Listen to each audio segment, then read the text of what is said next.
Hello foodies! Welcome to another episode here on my channel.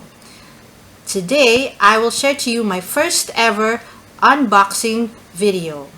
As you all know, I love making my own pasta, and the tool that I always use is this one here.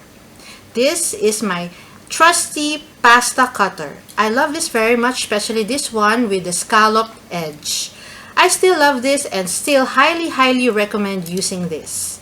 But to make my pasta making easier, I chose to upgrade.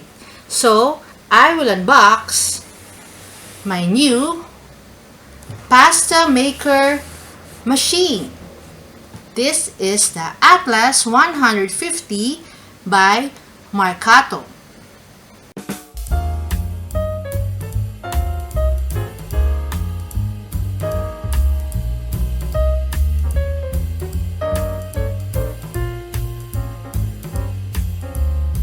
This particular unit comes with 3 readily available cutting accessories, which are lasagna, fettuccine, and tagliolini.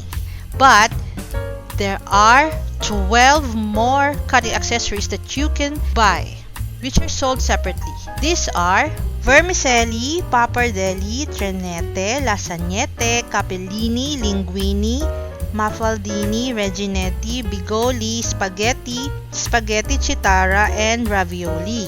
You can also get the motor pasta drive if you don't want to operate this unit manually. So let's unbox it now.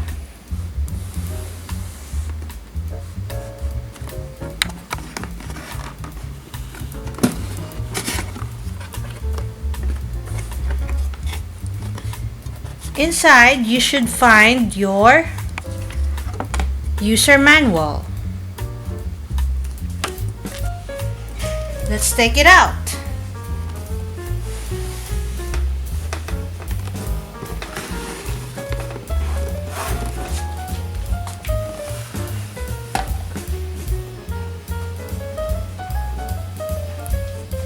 So this is the pasta machine.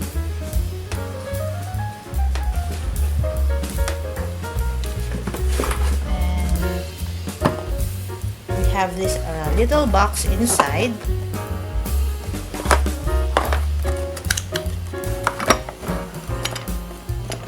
The handle.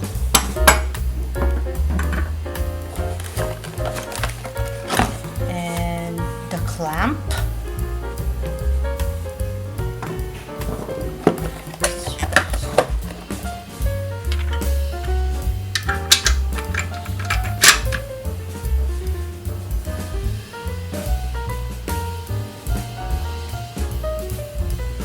So, this is the pasta machine. This is in silver, though you can choose from other colors for an extra cost. In my future videos, I will show you how to use this machine, so do stay tuned for that. But wait, we're not yet done with the unboxing. I will show you another item which will complement this machine. And this is the pasta drying rack. This is also by Marcato. This is the box. This is the pasta drying rack. Let's open it.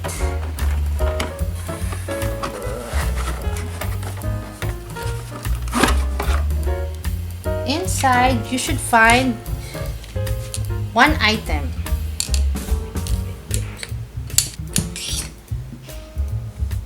This is where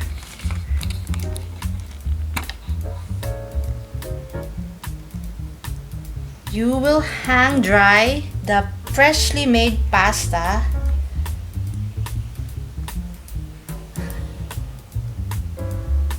once you're done making them.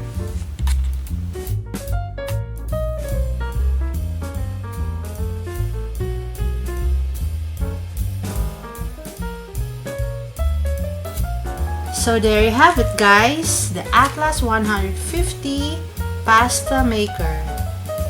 If you enjoyed watching this video, please hit that like button and subscribe if you haven't already. Plus, hit that notification bell so that you'll get notified whenever I post new videos. Thank you for watching and see you on the next.